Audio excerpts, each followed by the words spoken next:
All right, folks, we are back. Unfortunately, we are back with extremely low vibes. It'll just be me and AB today. And we had to hop on. And I always am hesitant about like these instant reactions because I tend to have some scorching hot takes when I'm angry and just frustrated. And I don't want to be the over dramatic hot take guy, but I mean, AB, we're going on 3 years of just garbage basketball. Like the amount of, I don't know what the right word is, swagger, aura, dominance, fear, the amount of all that we've lost in just 3 years. We used to be the feared team, and we just get punked far too often. And this team, once again, looks like they're well en route to hopefully like a 7 or 8 seed. But I think you could argue they're a loss away on Tuesday against TCU from being very firmly on the bubble. So just a horrible second half today against West Virginia. They're 1-2 in the Big 12, should be 0-3. And I don't know, AB, I think it's fair to be in meltdown mode. Yeah, no, it is. And I saw you tweet that we're lucky we're not on the bubble. We're going to be. I mean, the schedule only gets harder. We were just talking last time. Maybe. Yeah. No, we had an episode after you guys did with Mario Little. But we kept saying, like, the first 3 games of Big 12, you kind of get hot and figure it all out. Like, that was our plan. And then we come out 1-2, struggle on the road both times, struggle at home. Like, there's just there's some questions that need to be asked. And I don't know how to do it because they don't seem like real life, if that makes sense. Yeah. Like, gotta have questions about Bill in this era. I mean, there's a cement time when everything changed and the portal started going nuts and everyone started paying guys, and it just hasn't worked. They went 10-8 in 2024 in conference play. They went 11-9 last year, and this year they're already got 2 losses. They haven't played a ranked team yet. So like, they're gonna end up with 13, 14 losses on the season. I was thinking about this during TCU when we were before the comeback. Like, what are we at now? 6 losses or 5? We're at 5. With should be 5, 6. yeah, with 3 in non-con, so we're at 5. And then, but like, you still get Iowa State twice. You still get Arizona, Iowa twice. State, and do you get Houston twice? I don't know. We have okay, but we have 2 top 3 teams in the country twice still to come. And that's not even mentioning like Baylor always gives us, they're always hanging around, and you're going to play Houston once, and it's dark because then it's Allen Fieldhouse. We've seen it twice this year already, and we've seen it a handful of times over the years. Like, I'm sorry, I got distracted by the Chili's comment. But I lost my train of thought. John F. got me. He got me. Well, I mean, that'll do it to you. I had Chili's last night, and it was good. Tell me everything. What'd you get? Is it? Skillet queso's back. I actually went with the Santa Fe chicken salad. Pretty spicy. But the chips and queso and the salsa was elite. But probably won't go back to the Santa Fe chicken salad ever again. But I had to try something up, be a little healthy. Well, we can get back. Then I ate 1,500 calories worth of queso and salsa, so not sure. I guess it balances out, but yeah, if you're going to Chili's, it's like salad's just not even touching the eyes, and I'm okay with the salad. I applaud you for eating a little healthy, but whew. Yeah. But yeah, I mean, you're right. This team, like, this was supposed to be, I would say, the stretch. You mentioned it, an easy stretch, and even Like, we can say all this, and by the way, I think it's very possible we win Tuesday against Iowa State because that's just what Kansas basketball has done for years. Even think about the game last year against Iowa State. We have the KJ Diggy Coit half court lob, one of the best crowd pops you'll ever see at Allen Fieldhouse, and like we're like, hey, maybe there's a spark, maybe there's something here. I bet it's very possible we'll see something similar from this team, but you just can't trust this team to win on the road against even mediocre teams. Like, let alone think about, 3 years ago, any road game, I don't care if it was a top 10 team, a top 5 team, Kansas basketball walked in with swagger. They walked in, that whole gym was terrified, And a lot of times they made the plays late in the game to win. And we're not even in these games late. And we haven't been in these games late the last 3 seasons. I will applaud this team. They don't completely quit like the last 2 seasons. But, one massive thing we're not even mentioning is that our best player just can't finish a game. And the narrative that, I don't want to turn this into a Peterson episode. It's one of the weirder things I've ever seen. But I don't think it's fair anymore to say that he, is faking it or doesn't care. I think it's clear he cares. He's trying hard to play. But I think the also fair thing to say is that he's not willing to at all test it. If he feels anything, he's sitting out. And that's the part where it's yeah, as a fan and knowing how much money KU's paying him, it is frustrating. But also from his point of view, it's hey, he gives us 30 minutes a game and scores 30 every time he comes, 25 every time he comes out. It's hard to say he doesn't care. He doesn't care like a Frank, it's just a different era. And these guys don't really have that much of a connection to this program anymore. And that's what really, really sucks about the overall state of college sports. Yeah, because that just makes everything so frustrating because we care just as much as we do. And it's but it's never going to be the same. You're never going to have those 4-year guys that I think Fran mentioned it on the broadcast the other night. This is the kind of guy that you have ninth man on your bench and he plays a few minutes, like Thomas Robinson play a few minutes as a freshman. And you're oh, this guy's going to be sweet in his next few years. You just don't have that anymore. And it sucks. But no, I don't know. The Peterson thing, it's I don't know how to feel about it, but it just sucks that it's cramping because every time I hear cramping, I'm okay, eat a banana, massage it for a minute and you're going to be fine. It's like turf toe. People always say turf toe has a bad name and it's a serious injury because no one takes it seriously. It's kind of how I feel about the cramping thing, and that only just adds to the frustration. And one other thing, if we don't come back against TCU, what is our episode like whenever we would have done it? Knowing that down 9, 2 minutes to go, we have the ball and Peterson's asking out while we're throwing the ball right to him. I do think that would have been a historic meltdown. It was it was that whole game was a straight out of a movie. To see that ball floating past his head on a must score possession while he is talking to the staff to come out was just, and it all, like you said, it all went away because we won that game, and credit to him. He comes in, he makes free throws, just insane, that whole final 5 minutes. But take away that final 5 or final 3, and this has been an utter disaster of a last 7 days for this program. And it just compounds on what has been some of the most disgusting basketball the last 2 seasons that we saw. And it's I told you before the pod, I wish we could have a conversation about this staff without being let's fire Bill Self. Obviously you're not firing Bill Self, but I think it's extremely fair to be okay, we have a new era.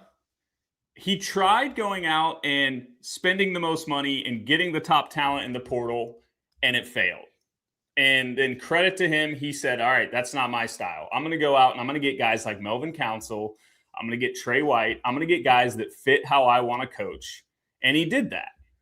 But what you're seeing is this team just doesn't have enough talent when you have guys that are like that. And your talent, Fleury's been fine, but he's not playing at the level he has to play at. And then you still missed on Jaden Dawson can't get minutes. And that was one of your big transfer portal pickups. So it's and then Cole Rosario, the way the staff talks about him in the offseason, he hasn't done shit.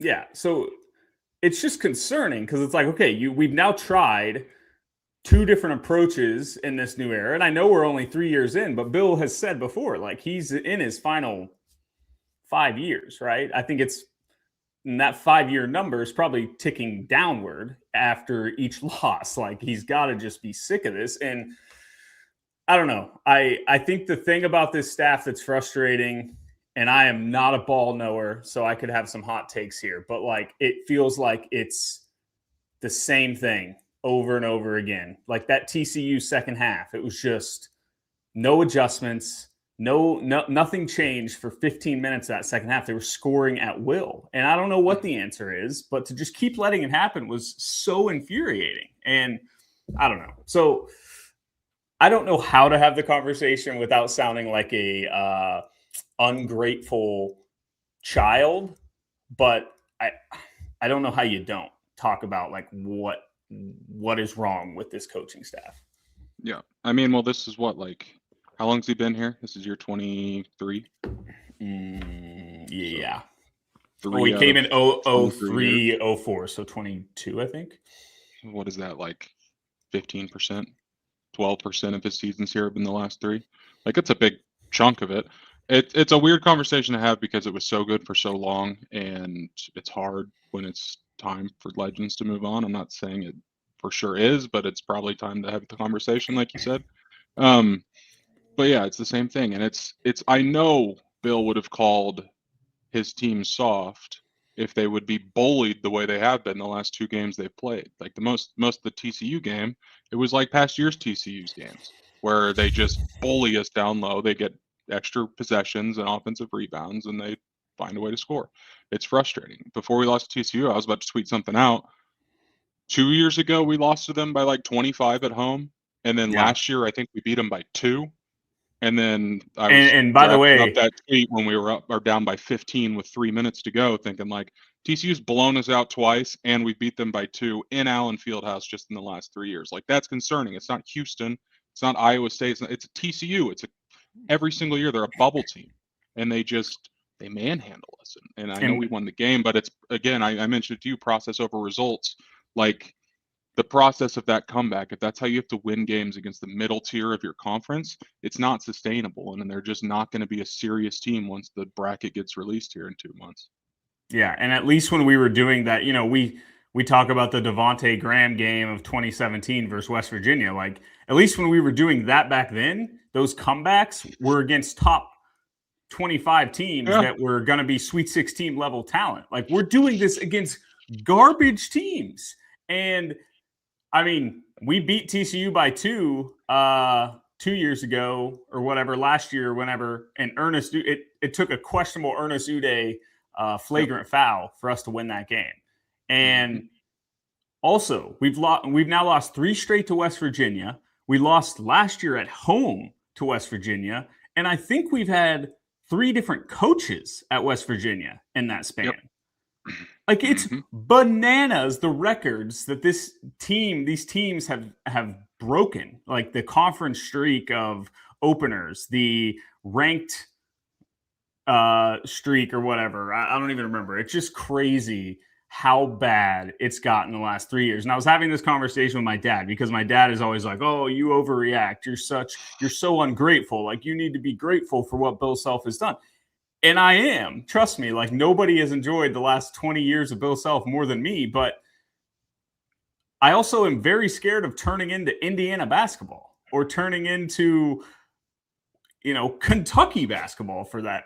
Like, I don't know. I fear that we're actually pretty similar to Kentucky right now. But I don't know. It's just like, if you stick with like if you continue to just be okay with what we're seeing because of how good it was 20 years prior, at what point do you pull the plug? I don't know. No, it's a tough spot. It's just impossible to deal with. And because the decision at the end of the day, it's going to come down to Bill, I would imagine. Like, we don't see Goff going in there and being like, "Hey, it's kind of an ultimatum. We don't want to fire you, but I think it's time to move." Like, that's just going to get hairy and messy. We don't want that.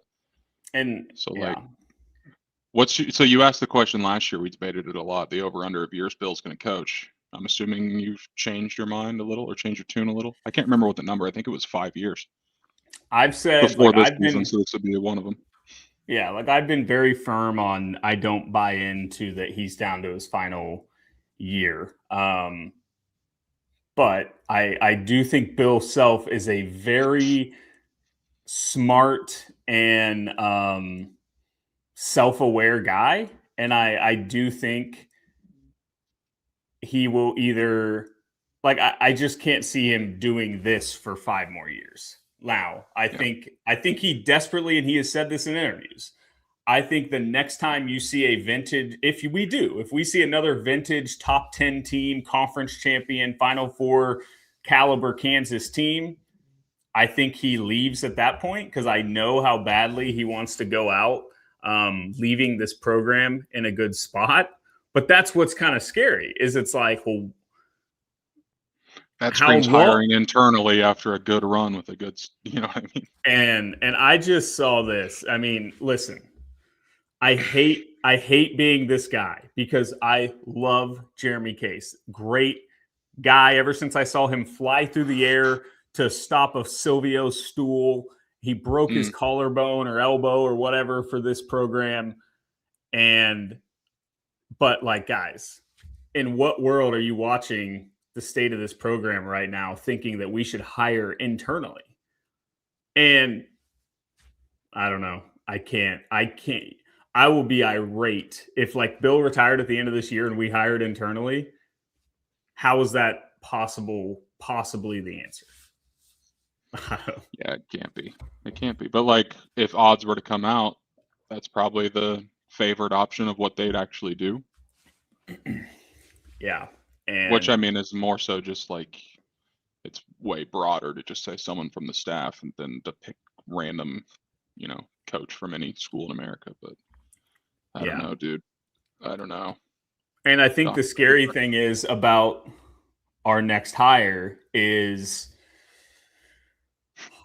I mean, I guess Lane Kiffin kind of proved that wrong, but like part of me feels like in this new world, it's not the history and the tradition and the fan support. Yes, it's huge, but it doesn't matter quite as much as long as a school has NIL. Like if we wanted to go get Dusty May and Michigan agrees to pay what, compete with NIL, why would he leave?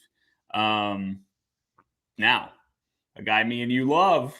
Yep, and a guy I was just going to bring him up. Building a wagon at Nebraska, Fred Hoiberg. I promise you Nebraska ain't bringing the NIL over there. But I'm just telling people, don't sleep on Fred Hoiberg as Kansas's next coach. I mean, we'll see. But Nebraska's very fun. And so much fun. Yeah. They were down $1 million tonight or today. That was something. Well, do you have any takes on that before I kind of transition to another thought on this current team?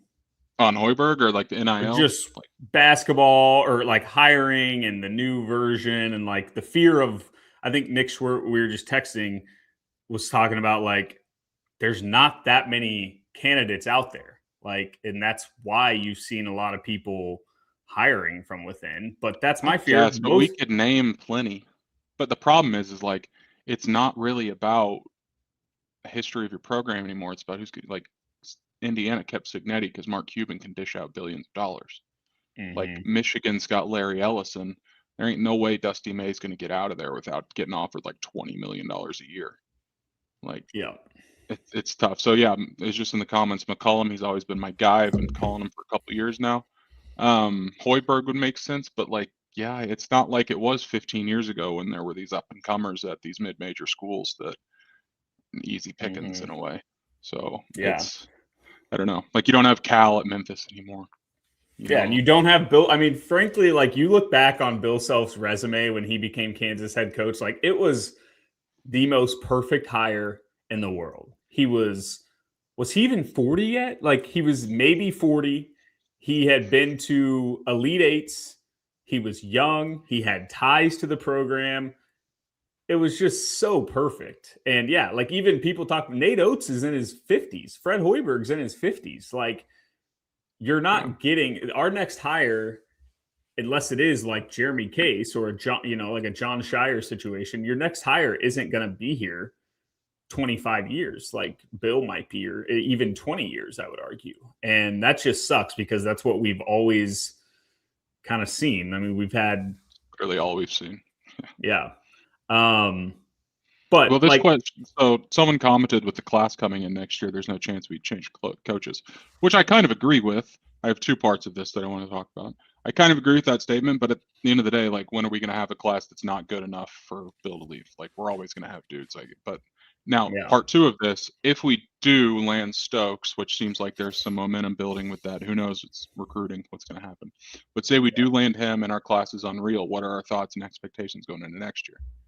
Well, Assuming this season continues down the track that we're going now, like, are we in the same boat where, like, oh, we have all these young dudes coming in, like, we're going to be back, or are we going to be like, I don't know.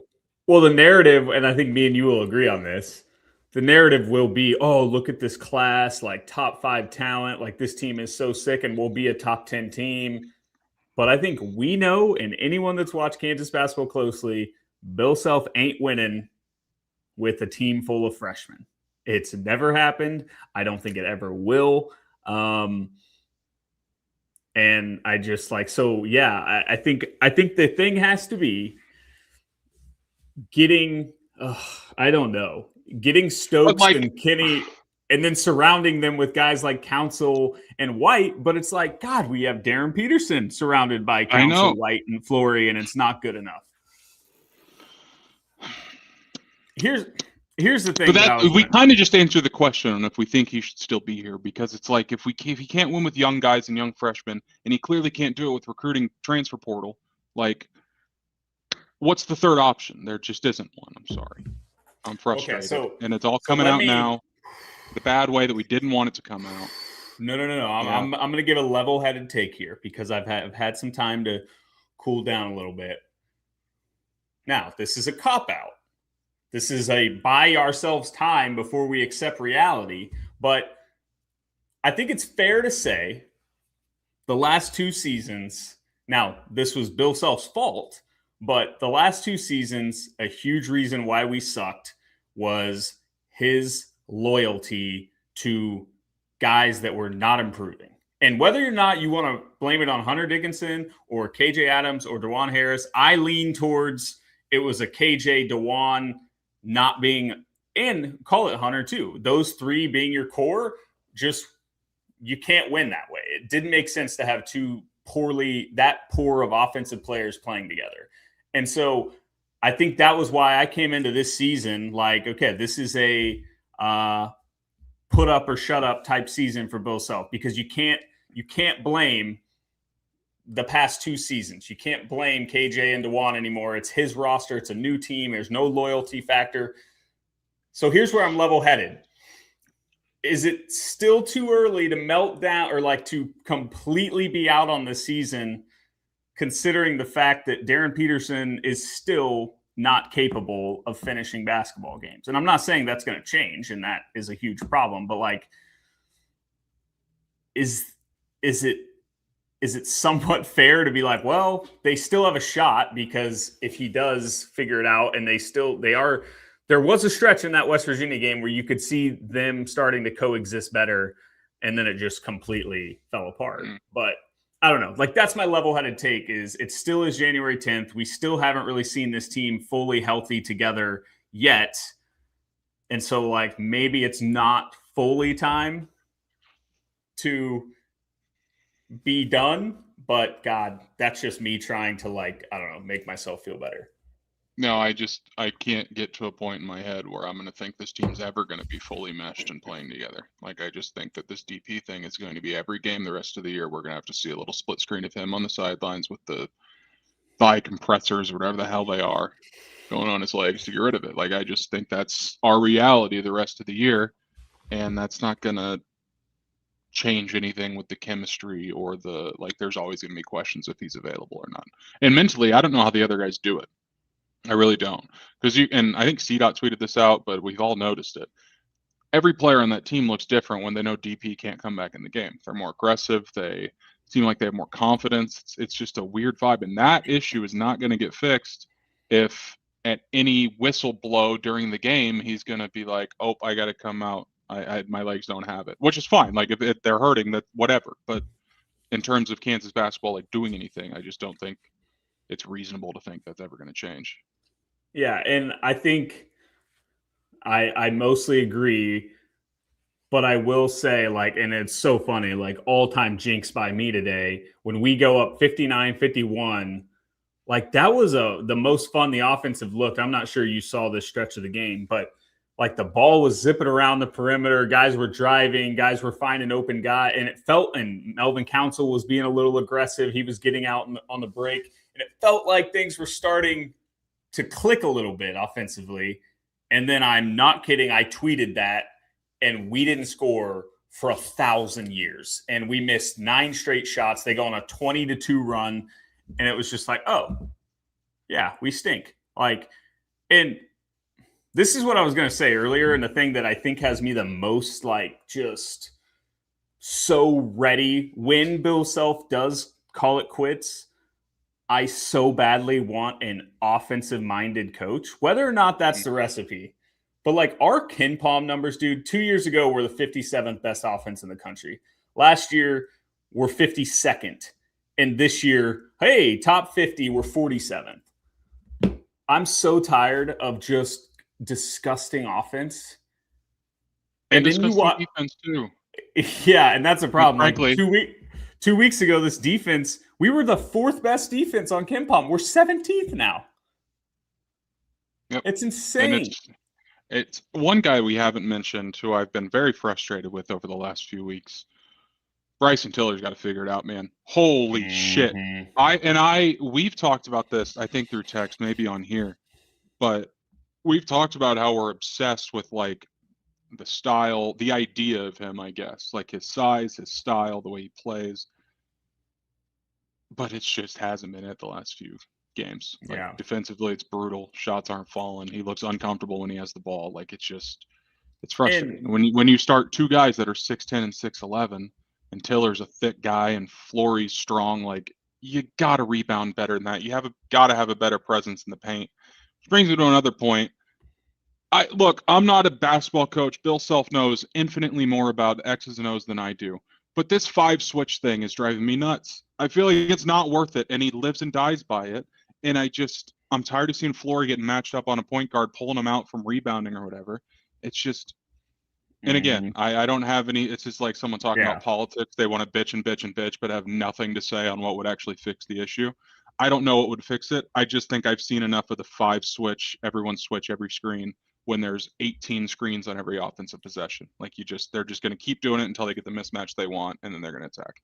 And that's why, like, I think a lot of people, like, I get a ton of tweets like, Bill's getting out coached. And it's like, I don't think Jamie Dixon turned into a tactical X and O's genius the other night, but it was like, yeah, no shit, you're going to do that. Like, no, why would you not just continue to get them to switch you want and then go to work?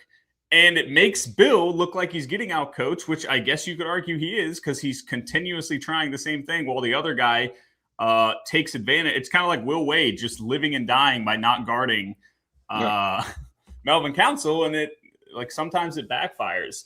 But the Tiller thing, I am 100% in agreement with. I've tried to, like, not bash him too much, because in a way I feel kind of bad for him. Like, I don't think this team was meant for Bryson Tiller to play 30 minutes a game and start at the 4. The plan was to have Rosario and White playing with Flory, having like a 4-guard around Flory type situation, I think. Isn't that how we started the year? Yeah, I think so. Well, yeah, maybe it was Melvin, Peterson, White, Rosario, and Flory was the starting lineup against North Carolina, I'm pretty sure. And so it's like, but then I see people being like, Tiller can't play. Why is Tiller playing? But it's like, who's playing? Who else? Yeah. And I saw some comments earlier about the bench, but like, what bench options are we wanting to come in that's going to throw some sparks into this offense? Elmarco. Bill loves Elmarco still. MVP of the TCU game, apparently. My God. I get frustrated. I get he can be defensively, and then we had this concern. Like, everyone was just like, oh, we're getting Elmarco back. He'll be awesome. He's a 5-star. He completely had to reconstruct his damn knee. Like, he's not just going to come back and immediately be the same. And maybe he's great next year. Maybe he goes elsewhere. I don't know. But maybe he's the guy that we look at as, oh, he's a program guy. This is his 4th year going into next year. But I don't know. We don't have the options. And Drew made a great point. Paul Mbia is our backup big. And he played today for the first time since Thanksgiving. Electric Factory, though. He's adorable. He's just not the guy I want to see playing. Nothing against him at all. Not the guy you want to see walking on the court when you are in desperation mode in the final 10 minutes against West Virginia.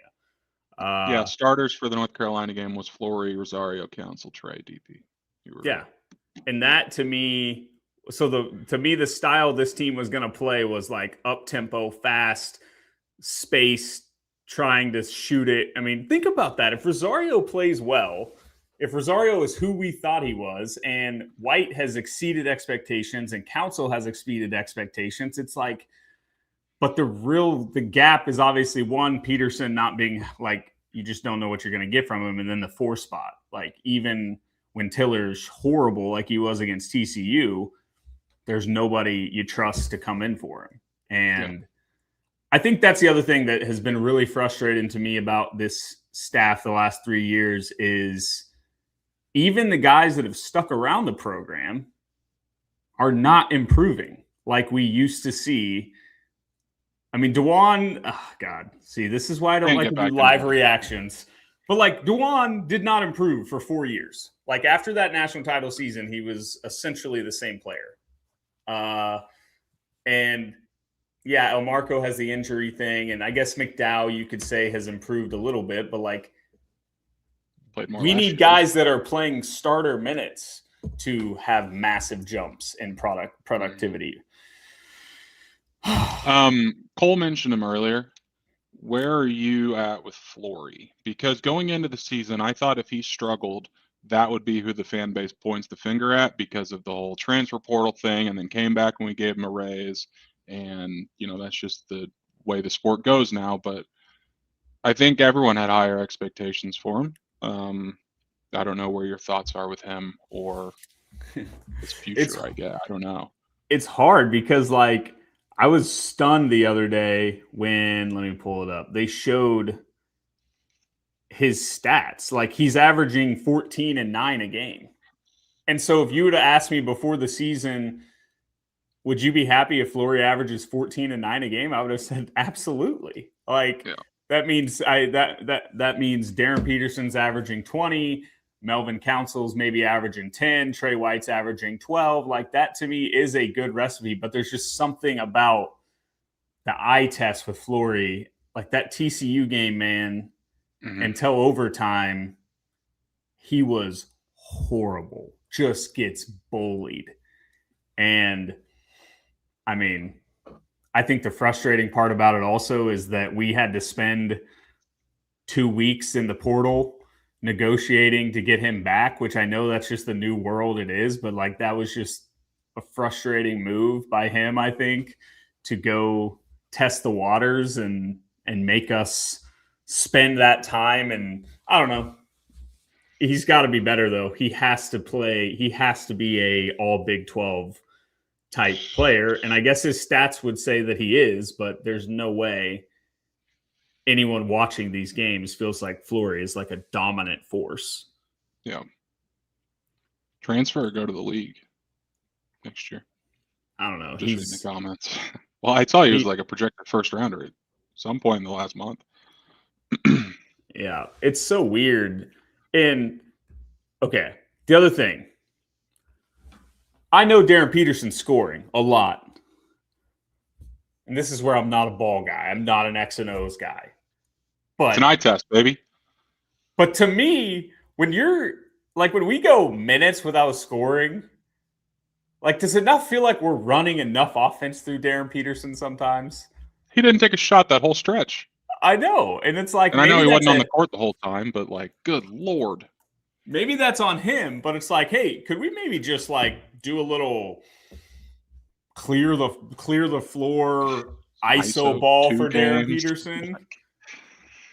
Instead of letting Marco Jackson dribble around like, I don't know, what's that meme, that Julian Newman kid? You know what video I'm talking about on Twitter? I tweet it all the time. It's not clicking, but I'm sure if I saw it, I would immediately recognize it. It's Julian Newman. He's like a YouTuber, and he's like walking up the court doing all these tricks with the basketball, and he's just yeah. That's how I feel when Marco Jackson's like just running around. I mean, whatever.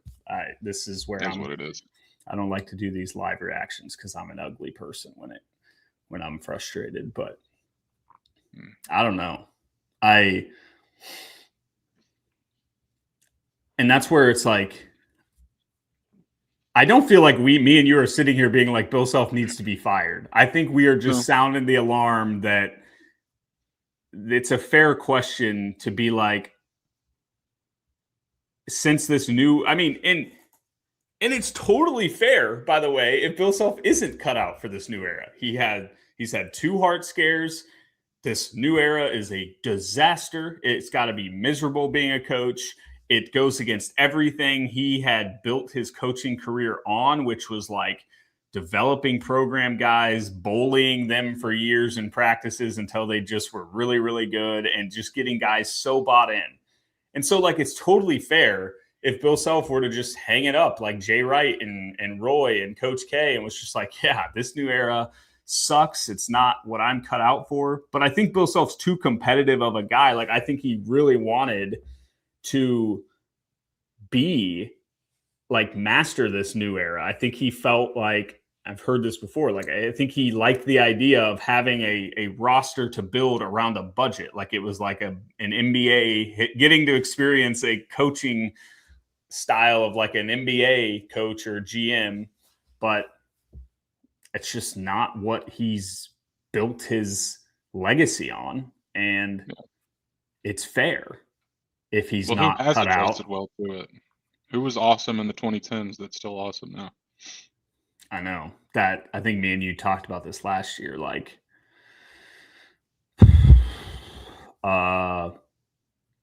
honestly, I hate to say it, but Coach K and Shire, they timed that so perfectly because Shire jumped right in.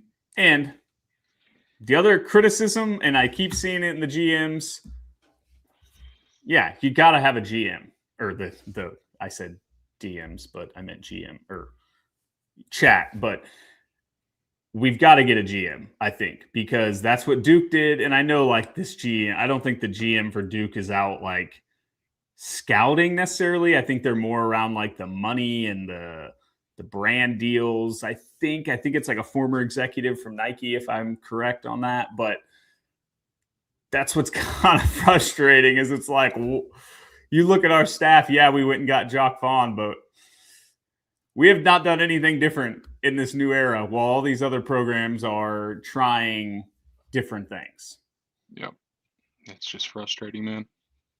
We're never going to see it like we did growing up, which is a little sad to come to reality with, but no one's ever going to see it again. So like your dad says, be grateful for what it was, man. Don't complain too much.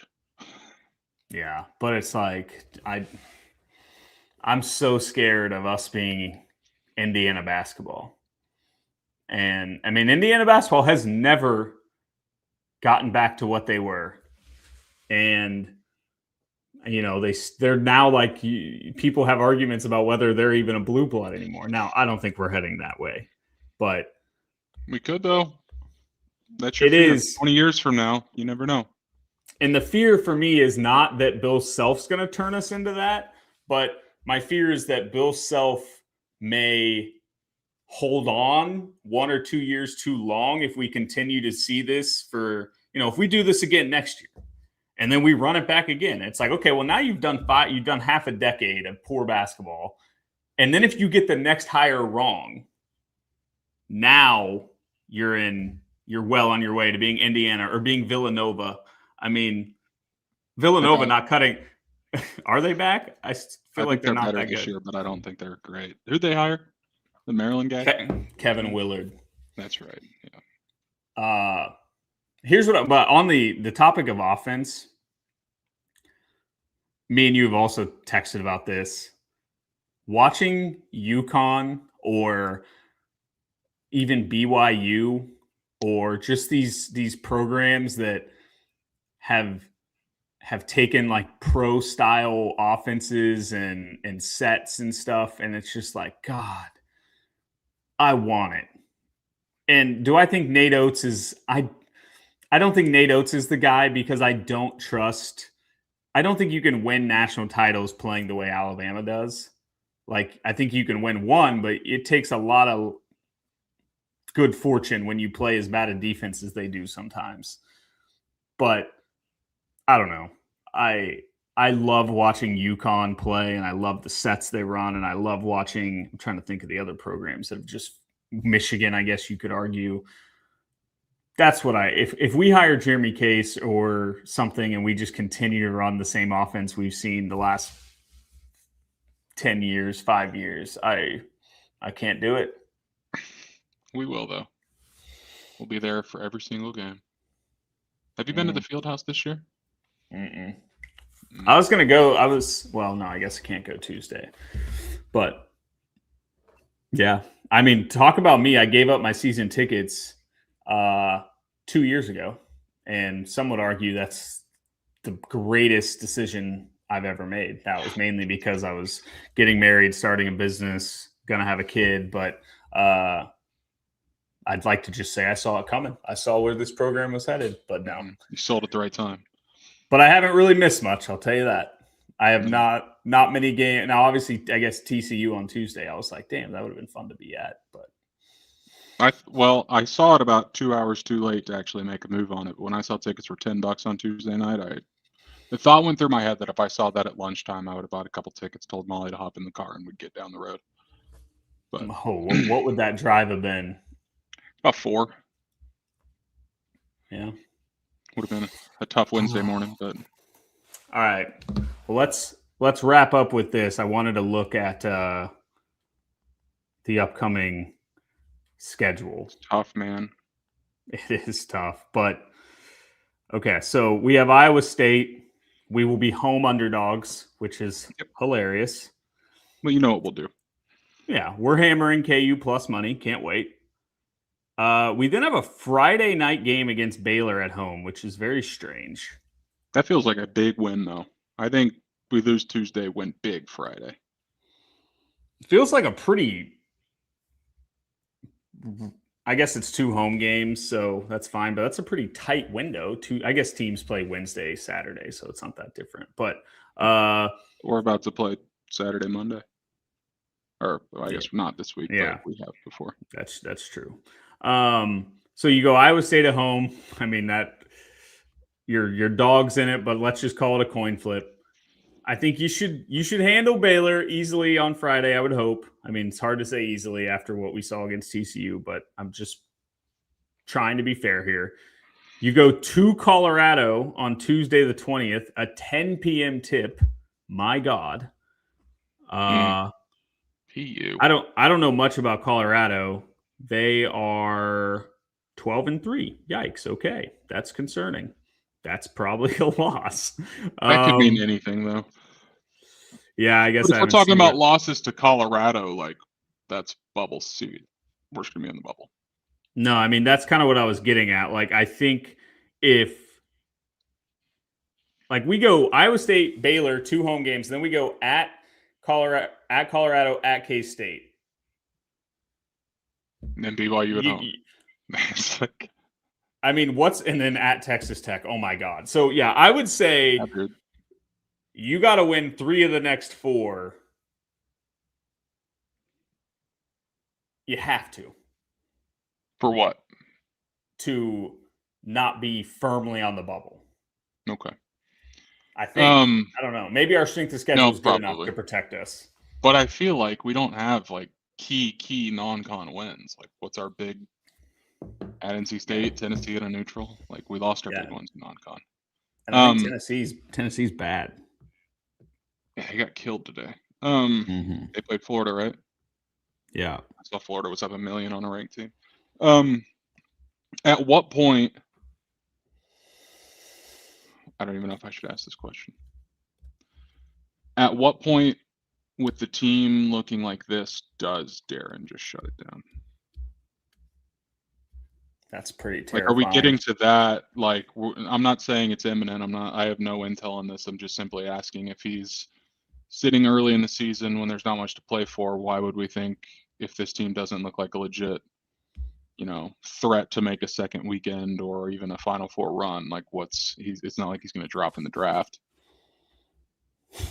He might go number 2 instead of number 1. So like at what point, like if we lose If we go 2-2 over the next couple weeks, does it start become a conversation? And I'm not even saying it would happen. When does that conversation start that we actually feel that he could just shut it down? I don't know. I mean, hopefully that conversation doesn't happen, because at a certain point, I hate this Peterson conversation, because I think it's gotten so out of control. And it's like, I think my take on it, and maybe this is just such a middle of the road take, but I said it earlier, it's like, I don't think he doesn't care. I think he's just being overly cautious. But I do think if you shut it fully down, while you've shown that you can play 30 plus minutes a game and score 25 a game, I think that pretty clearly shows you don't care. And that solidifies your legacy. Not that I don't think he really gives a shit about his legacy at KU, but like, that solidifies your legacy as not caring.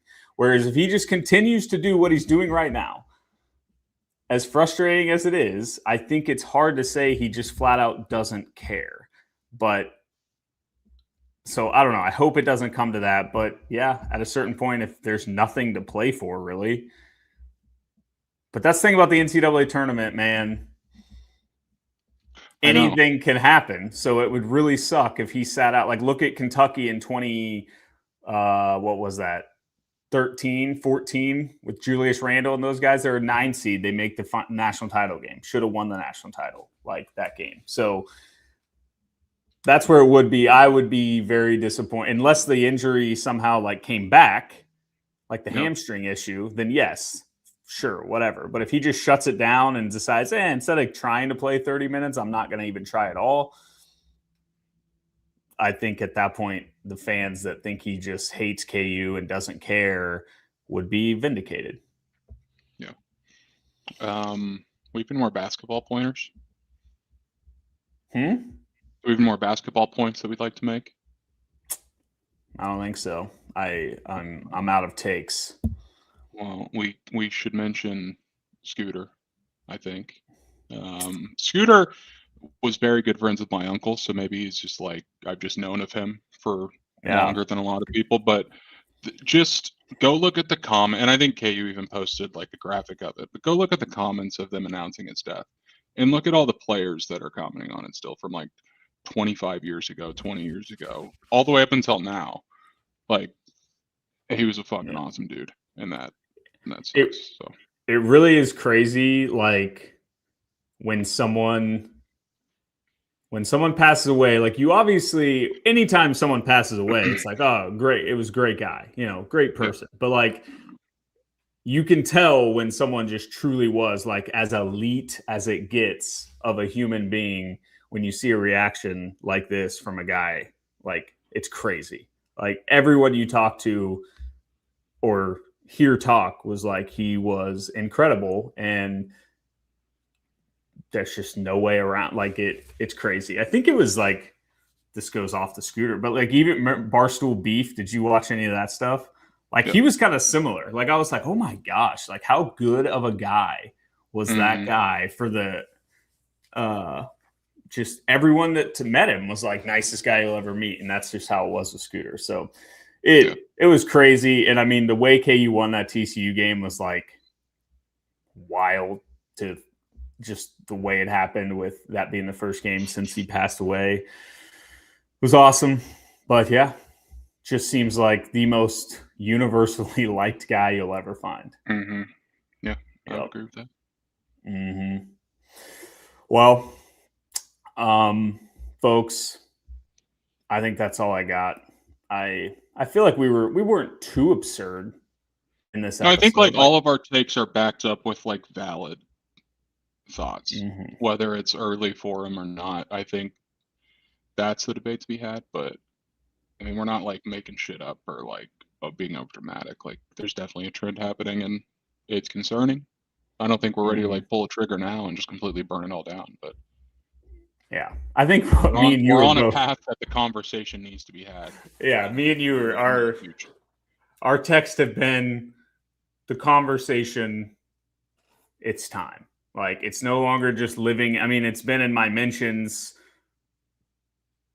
since 2022. Like even when we lost to TCU before the NCAA tournament where we won a national title, like people were ready to fire Bill. Like, so it's transitioned from the irrational fan that any loss they're ready to fire Bill Self, and they have been for a decade. It's now transitioned to, I think, even us. I would say I'm far from level-headed, but I'm closer to level-headed than I think a lot of people are. I think it's reached the point of like, yeah, it's time to start talking about it. And that doesn't mean we want him fired. It just means it's like, yikes. What are we, how do we deal with this? What's the answer? What look like going forward? Yep. Yeah. Well, absolute must win. Well, I don't know. Must win Tuesday. For what? Yeah. We need not play on Tuesday the Big 12 tournament. For vibes, I think, really, if we're being honest.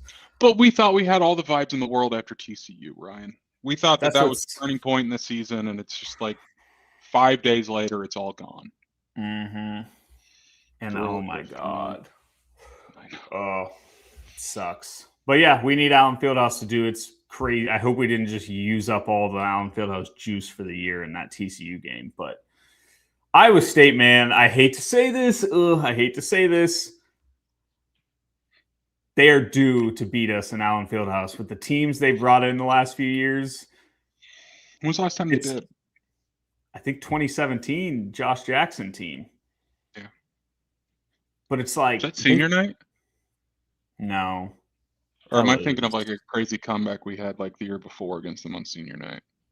I think we had a crazy comeback the year before. Maybe... was that 2015? Maybe. Like the Kelly Oubre year, maybe? That might have been. I think that was Perry. Like Perry senior night. Which would have been 16, so never mind. Yeah. 16 or 15 or something. 17 we lost with Josh Jackson. Last year, it was just one of those vintage Allen Fieldhouse games where everything went our way. There was no way we were losing. And hopefully we get that again, but you can't just keep relying on that. I don't know. Iowa State's so good. They're really good. Yeah. I don't know. All right. We'll see. Well, thank you everyone for tuning in. Wisconsin beat Michigan? Really? Where? I didn't see that. Comment just said. All right. Man, I was Dusty May's off my list. Get him off my list. At home too. Oh, dude, I was just hyping up. Are we going to see 20-0 Nebraska versus 20-0 Michigan here in a few weeks? And then an hour later, Michigan loses. Wow. That's crazy because they almost lost to Penn State the other day. So yeah, they did. Really collapsed. I mean, I was going to say, I've been saying it for weeks. Michigan makes no sense. I don't understand how this team was that good. And so I'm glad to see they're maybe coming back to earth a little bit. Yeah. Well, it's a long season. All right. One final important question. Philip, we're going to go figure that out right now. Interesting. Late lunch. That out right now. Had a bagel this morning. Nice. Yeah. All right. Well, we'll see you guys. I don't know. I wish I could tell you we'd be back for sure next week, but you just never know with this podcast. It's very vibes based, bad or good, but sometimes they're strong enough to get us to record. So we'll see ya. Rock chalk, I guess.